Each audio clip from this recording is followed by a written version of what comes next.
다시 한번 고백하겠습니다. 우리 주는 위대하며 능력이 많으시도다. 그의 지혜 무궁하며 인자는 영원하도다. 상한 자를 고치시며 상처를 싸매시도다. 별들의 수를 세시며 이름을 붙이셨도다. 그가 구름으로 하늘을 덮으시며 땅을 위하여 비 준비하시니 예루살렘아 여호와를 찬송할지어다. 내 하나님을 감사함으로 그 앞에 나가며 주 임재 앞에 경배해. 예루살렘아 예루살렘아 여호와를 찬송할지어다. 내 하나님을 감사함으로 그 앞에 나가며 주 임재 앞에 경배해.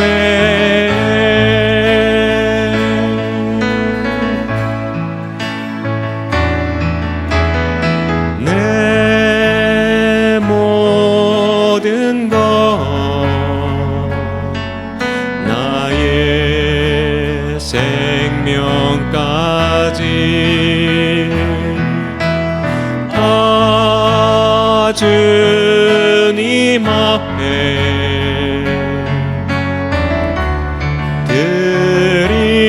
드립니다. 주 임재 안에서 이제 내 영혼 자유해. 내가 주의 거룩한 이름을 높이며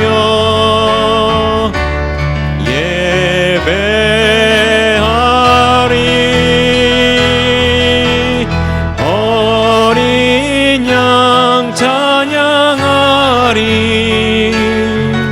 내 평생 그 하나로 충분해요. 어린 양 찬양하리. 내가 주의 임재 안에서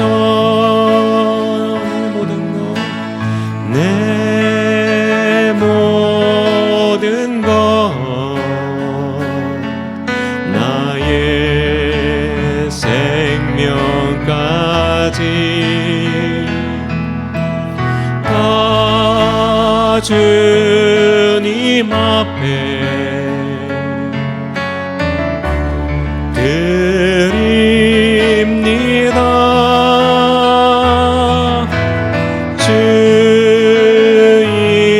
임재 안에서 이제 내 영혼 자유해. 내가 주의 거룩한 이름을 높이며 예배하리.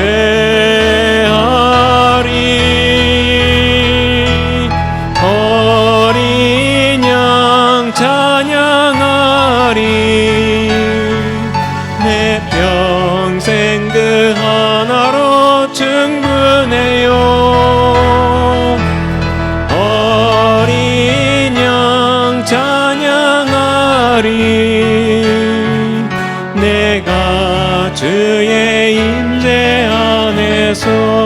다 같이 손을 들고 어린 양 찬양하리. 내 평생 그 하나로 충분해요. 어린 양 찬양하리. 내가 주의 임재 안에서 다시 한번 어린 양 찬양하리. 어린 양 찬양하리. 내 평생 그 하나로 충분해요. 어린 양 찬양하리. 내가 주의 임재 안에서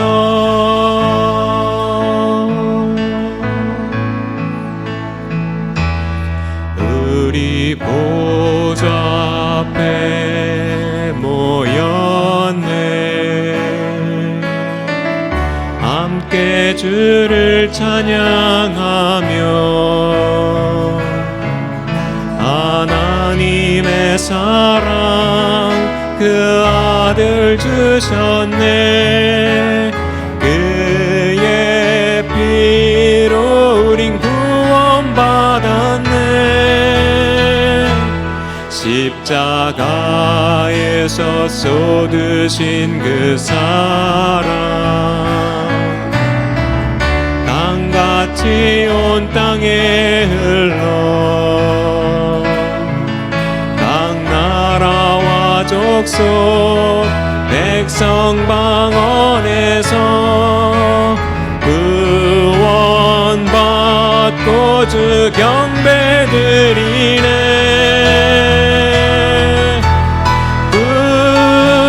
구원하심이 보좌에 앉으신 우리 하나님과 어린 양께 있도다. 구원하심이 보좌에 앉으신 우리 하나님과 어린 양께 있도다. 우리 보좌 앞에 모였네. 우리 보좌 앞에 모였네. 함께 주를 찬양하며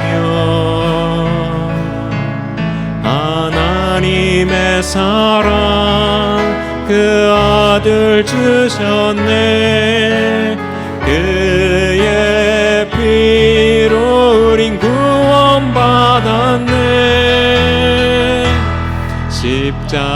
십자가에서 쏟으신 그 사랑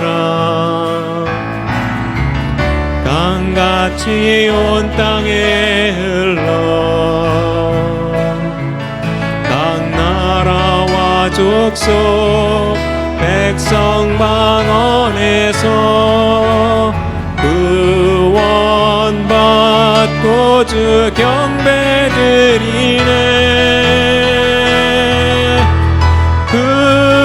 구원하심이 보좌에 앉으신 우리 하나님과 어린 양께 있도다. 구원하심이 보좌에 앉으신 우리 하나님과 어린 양께 있도. 구원하심이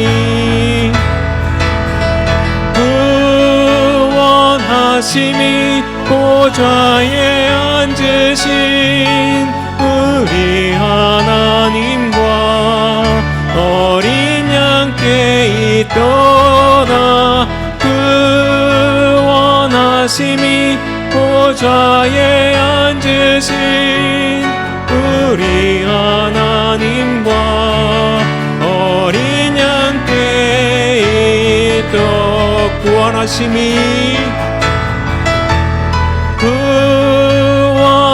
원하심이 보좌에 앉으신 우리 하나님과 어린 양께 있도다. 그 원하심이 보좌에 앉으신 우리 하나님과 어린 양께 있도다.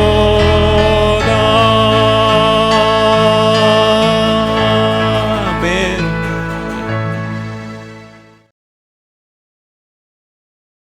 자, 오늘도 여러분들 모두에게 하나님의 그 신은혜가 함께하기를 간절히 소망합니다. 우리가 지난주에 본 것처럼 이스라엘이 가나안 땅을 정복합니다. 전체적인 전쟁이 끝났고, 그리고 각 지파별로 기업을 분배받으면서 그들이 그 땅을 정복해 가는 과정이 남아 있게 되어집니다. 그 중에서 유다 지파가 기업을 차지했고, 그 다음에 이제 요셉 지파가 기업을 차지하게 되어집니다.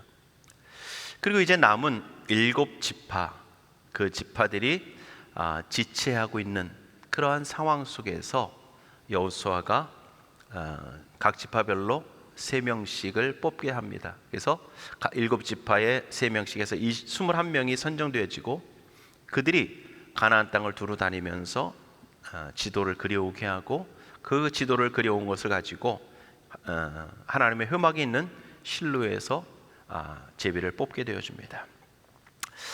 자, 그러면서 이제 첫 번째로는 누가 있습니까? 베냐민 자손이 뽑았고요. 오늘 두 번째로는 시몬 자손 혹은 시몬 지파, 그들이 이제 제비를 뽑는 내용이 오늘 본문의 말씀입니다. 자, 그런데 오늘 시몬 지파는, 시몬 족속은 제비를 뽑아서 기업을 얻게 되어지는데 유다 지파에 속한 땅을 그들이 얻게 되어집니다. 이유는 무엇이었습니까? 오늘 성경은 뭐라고 말씀하냐면 9절에 이렇게 말씀하고 있죠. 그들의 기업이 많았다라는 겁니다. 너무 많았다. 유다 자손의 분깃이 자기들에게 너무 많았다라는 겁니다. 우리가 지난번에 지도를 통해서 본 것처럼 유다 지파의 기업이 참 그 땅이 큽니다. 제일 크죠. 제일 큰 땅을 차지해서 그 땅이 그 유다 지파가 다 누리기에는 너무 많은 겁니다. 여러분들, 우리에게 있어서 땅을 준다 그럴 때 많은 게 좋겠습니까? 적은 게 좋겠습니까? 뭐 우리는 나는 조금만 하면 됩니다. 뭐 학급방 하나 있으면 됩니다. 뭐 이런 분 아마 없으실 거예요. 많은 게 좋죠. 그 땅을 많은 땅을 유다 자손이 차지했고, 전체적으로 나누다 보니까 뭔가가 좀 부족했던 겁니다. 부족했던 거예요. 그러다 보니까 많은 것 중에서 그것 일부를 다시 내놓게 되어지고, 그 땅을 시몬 지파들이 차지할 수 있도록 그렇게 했다는 겁니다. 우리가 그 치사한 게 하나 있죠. 줬다가 뺏는 거요. 참 어떻게 보면, 인간적으로 보면 참 뭐라고 표현하기 어려운 그런 모습이고요. 또한 이 유다 자손의 모습을 보면 이 모습은 참 신앙적으로 아름다운 모습입니다. 아름다운 모습이에요. 많다고 해서 자기 것을 내놓는다? 결코 쉬운 일이 아닙니다. 물론 이 유다와 시므온은 어떻습니까? 한 어머니의 뱃속에서 난 그 후손들이죠. 레아라고 하는 그 어머니를 통해서 난 후손들입니다. 시므온이 형이고 이제 유다가 동생입니다. 물론 같은 어머니의 형제이기도 하지만, 여러분들 보세요. 같은 형제라고 다 나눠줍니까? 아니죠. 네 건 내 거, 네 거고 내 건 내 거죠. 아니죠. 요즘은 더 하죠. 네 것도 내 거고 내 것도 내 거다라고 하는. 그런데 오늘 유다는 자기 형제 지파인 시므온을 위해서 자기의 많은 것, 그것을 다 누리고 그것을 자신이 더 많은 것을 누리며 있는 것이 아니라 나눠줬다는 겁니다. 자, 그러면 오늘 우리가 좀 시므온 지파는 어떤 지파인가 우리가 좀 한번 좀 생각을 해 보려고 합니다. 좀 전에 말씀드렸듯이 시므온은 야곱의 둘째 아들입니다. 레아를 통해서 낳은 아들이고요. 그리고 그 인구를 보면 출애굽하여서 요단강을 건너기 이전에, 광야를 지나고 40년의 세월을 지나고 요단강을 건너기 전에 그들을 다시 한번 계수했을 때 그들의 숫자는 22,200명이었습니다. 그런데 출애굽하여서 처음 계수했을 때 숫자는 55,000명입니다. 59,000명 정도 돼요. 자, 그랬던 인구가 이제 40년의 광야 세월을 지나면서 어떻게 됐습니까? 절반도 안 되는 약 3분의 1 정도의 숫자로 줄어든 겁니다. 자, 그런데 보세요. 그렇다면 이스라엘 전체가 줄었느냐? 그렇지 않습니다. 이스라엘 전체가 출애굽했을 때 숫자가 60만 명 좀 넘었습니다. 그리고 다시 가나안 땅을 들어가기 전에 다시 계수했을 때 숫자도 이 60만이 조금 넘는, 처음보다는 약간 줄었지만 줄었다고 할 수 없는 그런 숫자입니다. 그러면 60만 명에서 12지파를 나누면 어떻게 되겠습니까? 평균 약 5만 명 정도가 됩니다.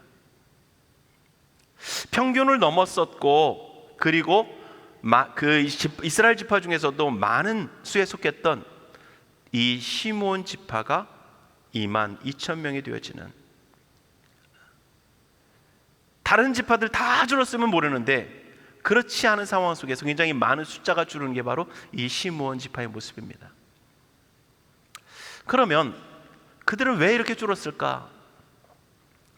먼저 우리는 성경을 통해서 두 가지를 볼 수가 있는데요. 첫 번째는 그의 아버지 야곱이, 창세기 49장에서 야곱이 그의 자녀들을 위해서 기도하는 내용 속에서 볼 수가 있게 되어집니다. 그 아버지의 마음속에 이 시므온과 또한 그의 형제인 레위에 대한 굉장히 마음의 중심에 남아있는 모습이 있습니다. 그것은 뭐냐면 이스라엘 백성들이, 그 야곱의 가족들이 에서를 만나고 이제 하나님의 말씀대로 가나안 땅으로 가는 과정 속에서 가나안 땅 주변 지역인 세겜에 머물 때였습니다. 그때에 어떤 일들이 일어나냐면 야곱의 딸 중 디나가 그 세겜의 여인들을 보기 위해서 나갔다가 그 세겜 추장에게 무소리를 당하게 되어지고, 그리고 세겜이 그를 사랑함을 통해서 그 민족과 결혼하기를 원합니다. 그 디나를 자기의 아내로 맞이하고 이스라엘과 세겜이 함께 서로 민족끼리 같이 결혼을 하고 관계를 맺으며 서로 연합을 이루기를 원하죠. 그랬을 때 어떤 제안을 합니까? 너희가 할례를 받으면 우리가 너희와 함께 결혼하겠다. 우리 딸을 너희에게 주고 너희 딸도 우리가 취하는 그러한 함께 거하는 일들을 행하겠다라고 얘기합니다. 그랬을 때에 그들이 좋게 여겨서 다 할례를 행하죠.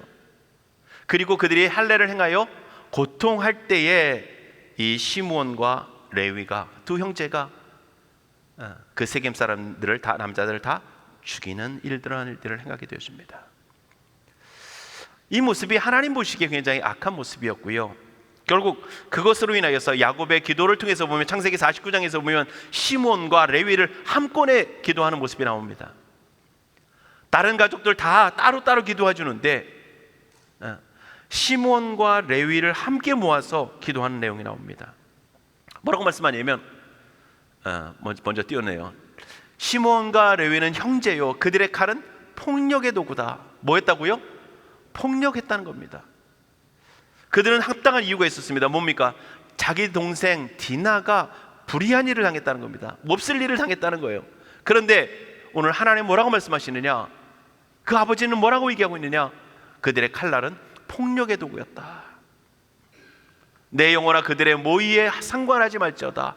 내 영광과 그들의 집회에 참여하지 말지어다. 그들이 그들의 분노대로 사람을 죽이고 그들의 혈기대로 소의 발목 힘줄을 끊었습니다. 함께하지 말라고 얘기하고 있고요. 그들이 행한 것은 뭐라고요? 분노였다는 겁니다. 합당한 것이 아니라 분노였다라고 표현하고 있고요. 그 다음에 뭐라고 말씀합니까? 넘겨주세요. 그 노여움이 혹독하니 저주를 받을 것이요 분기가 맹렬하니 저주를 받을 것이라. 내가 그들을 야곱 중에서 나누며 이스라엘 중에서 어떻게 한다고요? 흩트리로다. 우리가 보통 일반적인 아버지라면 할 수 없는 기도입니다. 어떻게 저런 저주를 할 수 있겠습니까? 근데 그것은 야곱이 아버지로서가 아니라 하나님의 심정 가운데 하나님이 주는 예언적인 기도였습니다. 그 말씀대로 이스라엘 중에 흩으시는 하나님의 놀라운 역사가 오늘 그들 가운데 일어났던 것입니다. 그래서 그들의 숫자는 3분의 1 조금 넘는 그 숫자로 줄어든 것이죠. 자, 그 다음에요, 또 한 가지는 뭐냐면 이스라엘 백성들이 광야 40년의 세월을 보내게 되어집니다. 모압 왕 발락이 발람 선지자를 통해서 오늘 이스라엘 백성들을 저주하려고 합니다. 그것을 하나님 막으셨죠. 그랬을 때 그들이 꾀를 냅니다. 하나의 꾀가 뭐냐면 미인계를 쓰는 겁니다. 미인계를 써서 그들로 하여금 음란함에 빠지게 만들고 그 음란함뿐만이 아닌 우상 숭배의 자리로 나아가게 하는 것입니다. 그들의 작전은 성공하죠. 그래서 하나님의 진노가 그들 가운데 이스라엘 중에 임했고 하나님의 진노로 인하여서 연병이 들게 됩니다. 전염병이 면병이 창궐하게 되어지고 그 연병으로 인하여서 2만 4천 명이나 되는 많은 사람들이 죽음을 당하게 됩니다. 자, 그런 과정 속에서 가장 핵심적인 인물로 성경이 기록하고 있는 인물이 누구냐면 이 바로 시므온 지파의 지도자입니다. 시므온 지파의 지도자, 시므리라고 하는 그 시므리로 인하여서가 중심이 되어져서 많은 사람들이 그 음란함에 우상숭배에 빠졌고 그것으로 인하여 죽은 사람이 2만 4천 명이나 되는 것입니다. 그래서 성경에서 의미하고 있는 모습은 그 시므온 지파의 지도자가 중심이 되어졌고 많은 2만 4천 명 중에서 다는 아니지만 많은 사람의 죽음이 이 시므온 지파에서 죽음을 당했다라고 생각을 하게 됩니다. 그런 과정을 통해서 이제 시므온 지파는 22,200명의 사람만 남게 되었다라고 하는 것입니다. 결국 무슨 모습입니까? 예전에 하나님의 예언대로 그들이 되어졌고 그들의 죄악의 결과를 따른 예언대로 그들이 나누어짐이 되어졌고 흩어짐이 되어졌고 그리고 광야에서 그들이 하나님 앞에 행한 죄악으로 인하여서 하나님의 진노를 받아 그들이 흩어지는, 그들이 나누어지는, 그들이 연약한 지파가 되어지는, 소수민족이 되어지는 그러한 상황 속에 놓여지게 되어진 것입니다. 자, 그런 상황 속에서 이제 시므온 지파가 기업을 얻게 되어지는데 분배를 하다 보니까 땅이 적습니다. 그러다 보니까 어떻게 되어집니까? 유다 지파의 중앙에 위치하게 되어집니다. 지난번에 한번 우리가 봤지만 다시 한번 지도를 통해서 보면은요, 여러분들 잘 안 보이시겠지만 밑에 쪽에 보시면 사해가 있고 여매가 있고 그리고 그 옆에서 왼쪽으로 약간 그 황토색 같은 그가 있고 그 가운데 약간 그린색 같은 게 있는 게 시므온 지파입니다. 그래서 유다 지파의 가운데, 유다 지파의 경계는 밑에까지 더 내려 있지만 저희가 지금 좀 잘랐습니다. 그런데 어쨌든 유다 지파의 경계의 중앙 부분에 그들이 땅을 차지하게 되어집니다. 이게 시므온 지파의 모습입니다. 자, 그러면 오늘 이 말씀을 통해서 오늘 하나님께서는 우리에게 무엇을 말씀하시는 것일까? 이스라엘 백성들에게도 말씀을 하고 계시지만 오늘 이 말씀을 읽고 있는 우리들에게 오늘 하나님은 과연 우리에게 무엇을 말씀하시려고 하는 것일까? 우리가 두 가지로 좀 생각을 해보려고 하는데요. 첫 번째는요, 일반적인 의미 속에서 나눔과 공존이라고 하는 겁니다. 오늘 제목대로 여러분들, 나눔 혹은 양보함을 통해서 공존하는, 공생하는, 함께 이루어가는, 오늘 여러분들 기독교의 신앙 원리 가운데서 굉장히 중요한 원리 중에 하나입니다. 오늘 우리는 그리스도의 하나님의 사람들은 하나님의 주신 그 은혜를 가지고 함께 나누며 함께 이루어가는 것이 바로 하나님의 역사입니다. 물론 서두에도 말씀드렸듯이 유다가 시므온이 자기의 형이 되는 그러한 가족의 족속이 되어지지만, 가족이라고 다 나눠주겠습니까? 결코 그렇지 않습니다. 그런데 자기에게 난 것이 많음을 가지고, 자기에게 넉넉함을 가지고 그것을 도울 수 있는 마음. 여러분, 성경을 통해서 보면 가난한 자들, 연약한 자들을 위해서 하나님께서 돕는 방법이 있습니다. 그것은 뭡니까? 일반적인 추수를 행할 때에 그들이 많은 그 것들을 남겨두는 겁니다. 곡식을 다 털지 않고, 포도 열매를 다 따지 않고, 열매를 다 거두지 않고 나그네와 가난한 사람들을 위하여서 남겨두는 겁니다. 룻기에서 보면 어떤 일들이 일어납니까? 추수할 때에 나달들이 바닥에 떨어지는 것을 다 줍지 않습니다. 그리고 뒤를 따라다니면서 그 곡식들을 줍는, 가난한 자들을 돌보시는 하나님의 방법입니다. 우리에게 주신 것을 서로 나눔을 통해서 함께 하나님의 공동체를 이루어가기를 원하고 계시는 겁니다. 여러분들, 그리스도인의 사랑은요, 섬김과 나눔에 있습니다. 초대교회에서도 보면 대표적으로 나타났던 일이 뭡니까? 자기의 재산을 팔아 사도들 앞에 가져오게 되어지고, 그리고 그 사람들의 필요를 따라, 각 사람의 필요를 따라 나눠줍니다.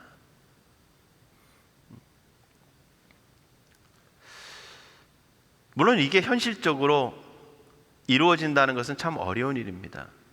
근데 우리는 자꾸 물질만 생각을 하는데, 물질만이 아닌 내게 주신 많은 것들을 함께 나누면서 함께 하나님 안에서 모든 사람들이 그래도 기본적인 삶을 누려갈 수 있도록 돌보고 살피는 것, 이것은 우리가 가져야 될 모습입니다. 자, 그런데 더 중요한 거 한 가지가 이미 있습니다. 첫 번째는 나눔과 공존인데, 두 번째로 더 중요한 것은요, 하나님은 이스라엘 백성들을 믿음의 공동체로 보신다는 겁니다. 다시 말하면 하나님의 구원의 역사를 공동체를 통해서 이루어 가신다는 겁니다. 여러분들, 하나님께서 이스라엘 백성들을 구원하실 때 보면 어떻게 구원하십니까? 출애굽하게 할 때에 한 사람 한 사람 뽑아내는 것이 아니라 어떻게 해요? 이스라엘이라고 하는 공동체를 통해서 그들을 하나님께서 건져내십니다. 그들 중에는 연약한 사람도 있었고, 믿음이 좋은 사람도 있었고, 그들 중에는 불평하는 사람도 있고 원망하는 사람도 있었습니다. 그런데 하나님은 그들의 각자의 믿음도 보시지만 그 공동체를 통해서 하나님은 이스라엘 백성들을 구원하시는 이런 모습을 보여줍니다. 여러분들, 그런데 우리가 중요하게 볼 것은 하나 있는데요, 하나님께서 믿음의 조상을 누구를 부르십니까? 아브라함을 세우시죠. 아브라함을 세워서 그 후손으로 인하여서 믿음의 후손으로, 영적인 아브라함의 후손들로 세워가십니다. 그런데 아브라함의 후손들을 세우실 때는 이삭이라고 하는 한 사람을 통해서 세우셨습니다. 이스마엘이라고 하는 아들도 있었고, 효시를 통해서 얻은 아들도 있었고요, 이삭 이후에 태어난 자녀들도 있습니다. 그런데 그 모든 사람들을 다 제껴놓고 오직 사라를 통해서 얻게 되어지는 그 이삭을 통해서만 하나님은 구원의 역사를 이뤄 가십니다. 그런데 그러다가 에서와 야곱에 이르고 그 다음에 야곱을 통해서 어떻게 하십니까? 12지파를 12형제를 통해서 세우신다는 겁니다. 여기서 민족의 공동체를 하나님이 이루어 가시는 겁니다. 야곱의 아들이 12이니까 하나님께서 그냥 그 12를 가지고 하나님께서 그냥 사용하신 게 아니라 하나님께서 뜻하신 바가, 하나님께서 계획하신 바가, 하나님께서 의도하신 바가 있어서 이스라엘이라고 하는 공동체를 12이라고 하는 그 아들을 낳게 하시고 그 아들을 통해서 그들이 영적인 이스라엘이라고 하는 의미로 세워가고 계시다는 겁니다. 저도 많이 잊어버렸던 모습들인데 이 이스라엘 민족에게서 유다족의 그 의미 속에서 보면요, 숫자별 의미가 있습니다. 숫자별 의미가, 이것을 영적으로 해석한다고 해서 굉장히 이상하게 해석하는 모습도 있지만 유대 민족 자체에 그 숫자적인 의미가 다 있습니다. 그래서 1부터 시작해서 이렇게 숫자가 쭉 있는데 1이라고 하는 의미는요, 시작이라고 하는 의미도 있고요, 장자라고 하는 의미도 있습니다. 그래서 그 장자를 귀하게 여기시죠. 우리가 잘 아는 숫자가 뭐가 있겠습니까? 7이라는 숫자는 어떤 의미입니까? 보통 완전함이라고 하는 겁니다. 완전함. 그래서 하나님의 숫자를 할 때도 완전함이란 7을 사용하기도 합니다. 그러면 10이라고 하는 숫자는 뭘까요? 12라고 하는 12이라고 하는 그 숫자는 하나님의 권능을 의미하고 하나님의 통치를 의미합니다. 또한 하나님이 다스리시는 하늘의 숫자를 의미하기도 합니다. 하나님의 통치가 있는 하늘의 숫자. 그래서 하나님의 권능, 하나님의 통치, 하늘의 숫자라고 하는 그 의미가 있는 그 12를 하나님이 사용하신다는 겁니다. 좀 전에 말씀드렸듯이 야곱을 통해서 이루어지는 아들 12명이 우연히 생긴 것이 아니라 야곱의 마음을 사용하셨고 레아와 라헬의 마음들을 사용하셨고 그 둘만이 아닌 그 자신들의 몸종까지 헤매서 4명이 되면서 자녀를 낳아가지고 12이나 되어지는 그들을 하나님이 세우시고 그 숫자를 통해서 하나님은 그 하나님의 나라를 이루어가고 계시고 그 12이라고 하는 그 민족들을, 그 이스라엘을 하나님은 보호하시고 하나님이 돌보신다는 겁니다. 그래서 보세요, 레위를 빼시면서는 어떻게 합니까? 11가 되니까 그 숫자를 세우기 위해서 어떻게 하죠? 므낫세와 에브라임을 나누어서, 우리가 잘 아는 12 제자들은 어떻게 되어집니까? 가룟 유다가 죽으니까 어떻게 해요? 그 12의 수에 숫자를 세우잖아요. 그래서 제비를 뽑아서 마띠아를 세우는 모습들. 12지파, 12아들, 12제자, 7,000명 뭐 이런 거. 그 다음에 12영이라고 되는, 요한계시록에서 많이 나오는 12 그 보좌라고 하는 모습들이 있습니다. 이것을 통해서 하나님이 보여주려고 하는 것은, 보세요, 시므온 지파가 좀 전에 말씀드렸듯이 세겜에서 연약함을 보였고 하나님 앞에 완악함을 보였고 그들의 분노함을 보였고요, 시딤에서 그들이 우상을 섬기고 음행을 행하는 그 악함을 보여주는 그러한 모습이었습니다. 그런데 그들을 하나님이 보호하시고 그들이 얻을 땅이 부족하니까 어떻게 해요? 많이 가진 유다의 것을 가져다가 그들에게 채워주시는, 그들에게 기업을 주시는 하나님의 은혜를 베풀어 주신다는 겁니다. 여러분들, 우리의 개념하고는 좀 다릅니다. 물론 자녀니까 그럴 수 있다? 물론 그럴 수도 있겠죠. 한 민족이니까 그럴 수 있다? 여러분들, 그러나 결코 그렇지 않습니다. 우리 중에서 혹시 이 시므온처럼 우상을 숭배하고 음란을 행함을 통해서 민족이 고난을 받아 시므온 지파의 많은 사람들이 죽었지만 많은 이스라엘 백성들이 고난 가운데 어려움 가운데 처하게 했던 일들이 있다면 우리는 그들을 어떻게 바라보겠습니까? 내가 가진 건 나눠서, 내가 형제라도 내가 가진 건 나눠서 그들에게 주고 싶은 마음이 있겠습니까?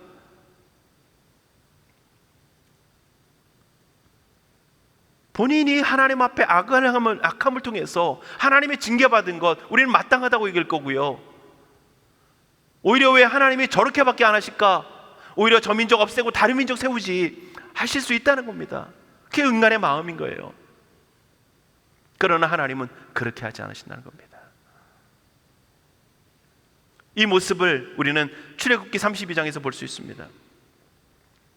모세가 하나님의 부르심을 받아 시내산에 올라가서 하나님의 말씀을 받습니다. 율법을 받죠. 40일이라고 하는 시간이 지납니다. 그곳에는 먹을 것도 없고 아무것도 없습니다. 혹시나 불길이 있었기에 불길에 타 죽었을까? 이스라엘 백성들이 생각하기 시작합니다. 그러면서 요구하죠. 우리를 인도할 신을 만들자. 아론에게 요구하고요. 아론은 그들에게서 모든 것들을 요청하고 그리고 금송아지를 만듭니다.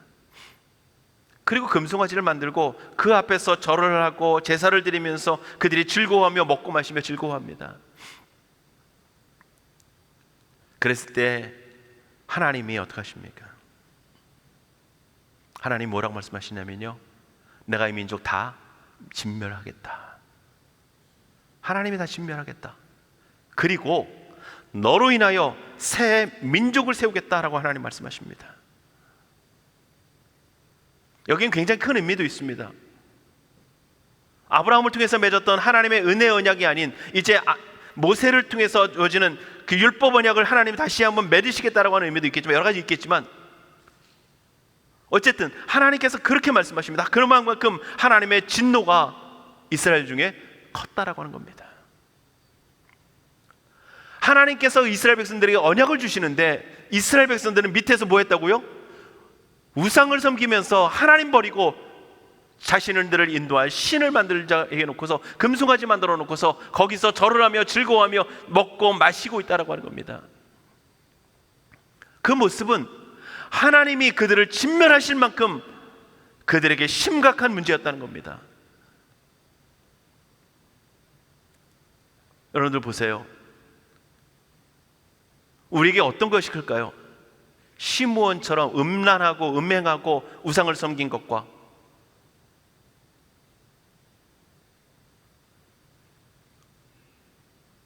금송아지 만들어 놓고 거기다 절하는 것.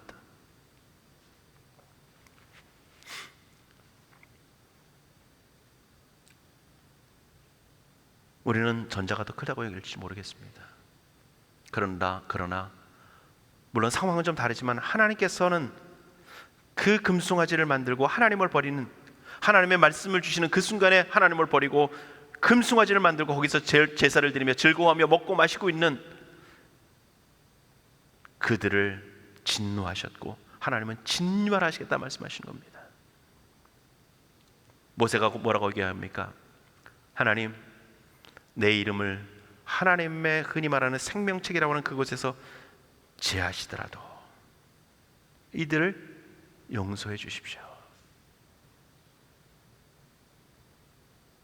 여러분들, 하나님보다 모세가 더 너그럽습니까? 하나님보다 모세가 더 아량이 넓습니까? 하나님보다 모세가 더 이스라엘을 사랑합니까? 결국 그런 의미는 결코 아닙니다. 결국 하나님께서 보여주려고 하는 것은 무엇이냐? 이스라엘 백성들의 그 모습이 얼마나 악했냐라고 하는 것을 보여주고 있는 겁니다. 그러면서 하나님은 그 악한 이스라엘 백성들이 할지라도 뭐 하신다고요? 멸하시는 것이 아니라 그들을 긍휼히 여기시며 그들을 중보를 통해서 예수 그리스도를 통해서, 중보자인 예수 그리스도를 통해서 그들을 구속하신다는 사실을 우리에게 보여주고 계시다는 겁니다. 진멸을 되어야 될 대상이 중보자를 통해서 오늘 구속하시는 하나님의 은총을 보여주고 있는 겁니다.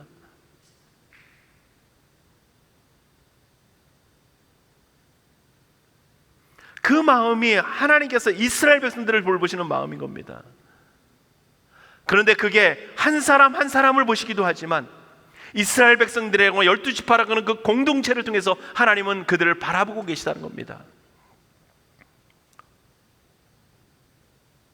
이 말씀을 준비하면서 고민을 참 많이 했어요. 무슨 고민을 했냐면요, 과연 이 말씀을 어디까지 확장시켜 갈 것이냐는 겁니다.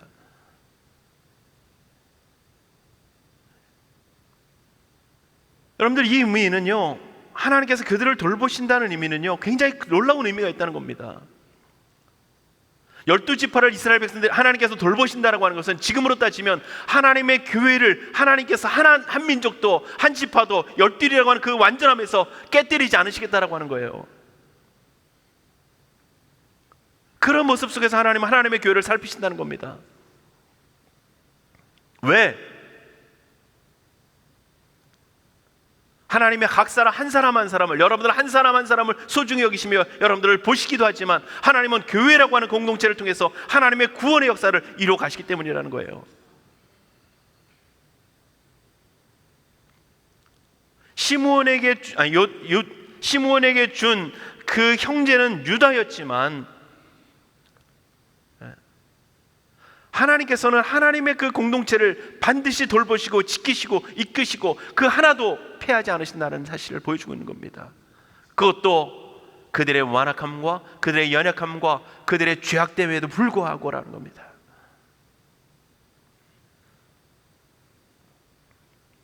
여러분들, 우리는 믿음이라고 하지만 행위에 대한 모습이 우리에게 참 많습니다. 그런 개념이 참 많아요. 믿음으로 하나님께서 우리를 구원하셨다고 그러지만 우리의 행위적인 선한 열매들, 우리의 행위적인 나눔과 때로는 그 죄악에 대한 회개와 이런 모습들, 이런 것들이 굉장히 강조될 때가 많습니다. 그러다 보니까 우리는 뭘 봅니까? 그들이 어떤 태도를 가지고 행하느냐를 많이 보게 되어집니다.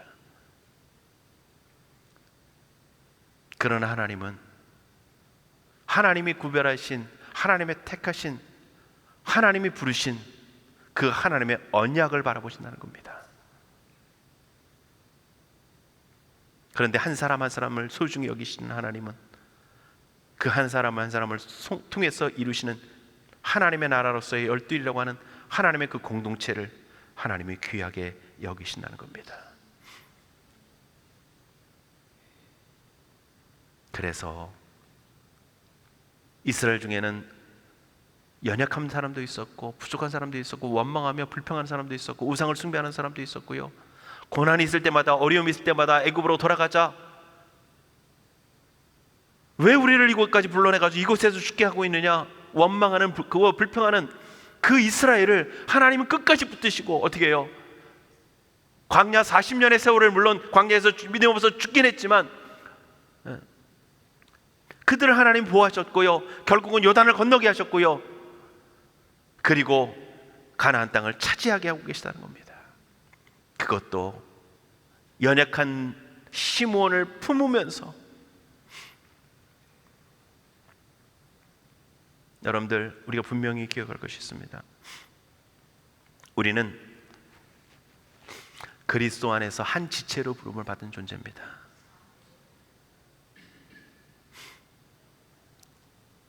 여러분들, 우리는 어떡합니까? 혹시라도 여기에 무슨 종기가 났다면 약을 발라 치료하겠죠.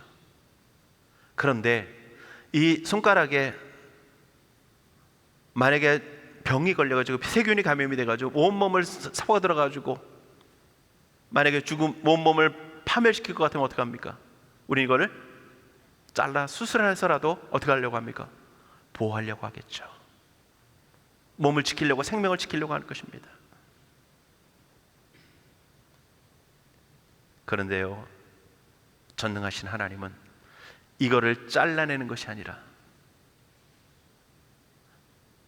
잘라내야 될 그 부분을 예수 그리스도라고 하는 그 의를 통해서 썩어질 의를, 그 부패함을 의로 바꾸신다는 겁니다. 그것을 통해서 하나님의 나라의 완전함을 이루게 하시고 그 공동체를 지켜 가신다는 겁니다. 여러분들, 우리가 이 자리에서 하나님을 하나님으로 부르면서 예배할 수 있는 것, 제가 굉장히 많이 쓰는 표현인데, 예배할 수 있는 그 모든 것들은 우리의 공로와 우리의 수고가 아닙니다. 하나님의 은혜입니다. 예수 그리스도로 말미암는 하나님의 은혜입니다. 이스라엘 백성들 보세요. 출애굽하기 전에도 연약했고요, 출애굽하고 나서도 연약했고요, 홍해를 건너고 나는 그 건너는 그 성경에서 말하고 있는 이스라엘 백성들이 바다에서 구름을 통해서 그 세례를 받았다라고 표현하고 신령한 음식을 먹었다라고 표현하는 그 상황 속에서도 그들은 뭐 했습니까? 끊임없이 하나님을 향해 불평하고 원망했고, 그들은 끊임없이 우상을 섬기며 믿음 없는 모습을 끊임없이 보였습니다.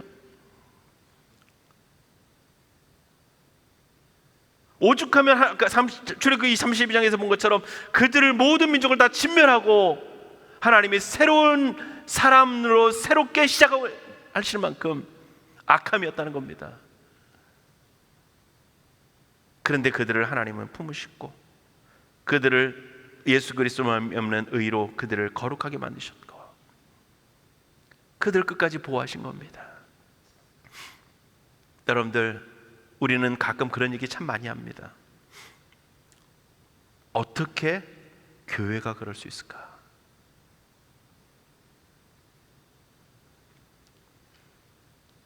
또 뭘 얘기합니까? 어떻게, 요즘 교계도 참 혼란스러운 일들이 많습니다. 어떻게 목사가 저럴 수 있을까? 어떻게, 우리 장로님도 계시지만 장로가 저럴 수 있을까? 오늘 수없이 바라볼 수 있습니다. 물론 앞에 있는 지도자가 믿음의 본을 보여야 되는 것은 마땅합니다. 제 연약함이나 우리 장로님들의 부족함들을 그걸로 커버할 수는 없는 겁니다. 그러나 우리에게 뭐가 있습니까? 제가 다 잘해서 목사가 됐으면 이 자리에 설 수 없을 것입니다. 그래도 이 정도는 돼야지라고 하는 우리가 만들어 놓은 기준에 다 합격했다면 저도 목사가 되지 못했을 것이고요, 우리가 있는 이 자리에는 우리 모두가 우리가 받은 직분을 우리의 자격대로 하나님이 판단하시고 우리에게 주시려고 했다면 우리는 아무도 이 자격을 받을 사람이 없을 것입니다.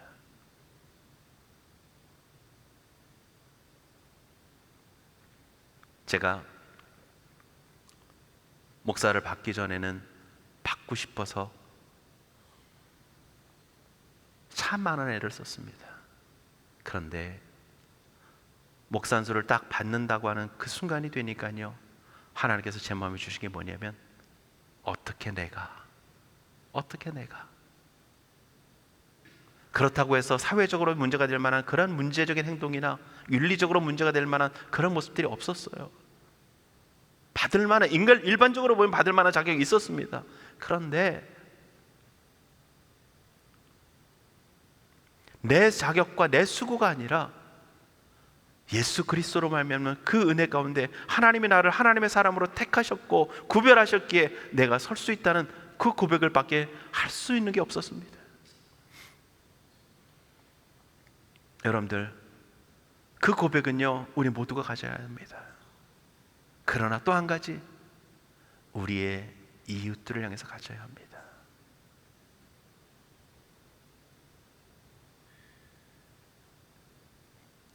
의인을 위하여 죽는 자는 혹이 있을지 몰라도 뭐라고요? 의인을 위하여, 악인을 위하여, 죄인을 위하여 죽는 자는 없다는 겁니다. 그런데 기독교의 원리는요, 하나님의 원리는요, 하나님 자신이 죄인을 위하여 죽으시는 겁니다. 그리고 죄인이 죽으셨음에도 불구하고 연약한 그 자리에 있는 그들을 끊임없이 품으시는 겁니다. 이것이 교회입니다. 이것이 기독교입니다. 이것이 하나님의 성도들에게 하나님이 말씀하시는 겁니다. 유다가 형제이기만 한다면, 물론 유다가 어떤 마음으로 그에게, 시몬 지파에게 그 자신의 기업을 나누어 줬는지 정확하게 의도를 얘기하고 있지는 않습니다. 그러나 성경의 원리라고 하는 거예요. 하나님은 그 이스라엘 민족을 공동체로 세우시고 그들을 품으시기 원하신다는 겁니다. 하나님이 하나 되게 하신 그것을 하나님이 지켜가기 원하셨고요, 그 지켜가는 그 모습을 하나님의 은혜로 연약한 자들 끊임없이 돌보시는 모습을 오늘 믿음의 각 사람이 그렇게 실천해 나가기를 하나님 원하고 계신 거예요. 물론 연약한 모습을 보면서 내가 피해를 입고 내가 고통을 받고 어려움을 처하게 되어지면 우리는 그걸 갖고 원망할 수 있을 겁니다. 그러나 하나님의 기도의 자리로 나아가 하나님의 말씀 앞에 서서 하나님이 우리에게 베푸신 그 은혜를 생각한다면 그 불평은 사그러들 수밖에 없는 거예요.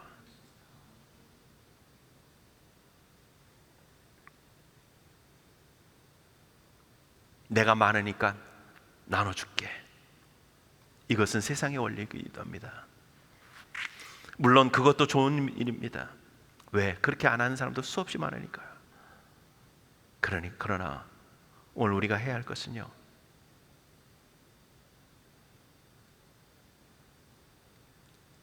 믿음의 공동체를 하나님이 열둘로 부르셨고 하나님의 교회로 부르셨고 한 사람도 잃어버린 바 되지 않기를 원하신다는 겁니다. 그래서 그 연약함을 주님이 대신 십자가에서 연약함에 대한 대가를 치르시고 우리를 끝까지 믿음의 공동체로 한 사람 한 사람을 보호하신다는 겁니다. 오늘 그 은혜를 입은 우리가 그 은혜답게 이 땅을 살아갈 수 있는 우리 모두가 되어주기를 주님으로 축복합니다.